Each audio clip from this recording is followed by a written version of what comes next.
মাইলিশ আহরণে নিষেধাজ্ঞা অমান্য করায় ফরিদপুরের সদরপুর উপজেলায় পদ্মা নদীতে অভিযান চালিয়ে ২২ জন জেলেকে কারাদণ্ড দিয়েছে ভ্রাম্যমাণ আদালত। বুধবার ভোর থেকে সকাল পর্যন্ত এই অভিযান চালানো হয়। সদরপুর উপজেলা নির্বাহী কর্মকর্তা ও এক্সিকিউটিভ ম্যাজিস্ট্রেট জাকিয়া সুলতানা এই তথ্য নিশ্চিত করেছেন। তিনি বলেন, নিষেধাজ্ঞা অমান্য করে মাইলিশ আহরণের অপরাধে ২২ জন জেলেকে মৎস্য সুরক্ষা ও সংরক্ষণ আইনে ১৫ দিন করে বিনাশ্রম কারাদণ্ড দেওয়া হয়। এছাড়াও ৫০,০০০ মিটার কারেন্ট জাল পুড়িয়ে ধ্বংস করা হয়। অভিযানে ২০ কেজি ইলিশ মাছ জব্দ করা হয়। পরে ইলিশগুলো পূর্ব শ্যামপুর মাদ্রাসা ও ১০,০০০ মাদ্রাসায় বিতরণ করা হয়।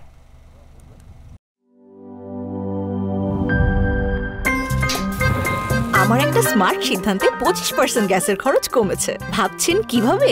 সাধারণ গ্যাস স্টোভ বদলে আমি এনেছি আরএফএল গ্যাস স্টোভ। এর সাইন্টিফিক নজল ও ব্রাস বার্নার ক্যাপ সমানভাবে তাপ ছড়িয়ে রান্না করে দ্রুত।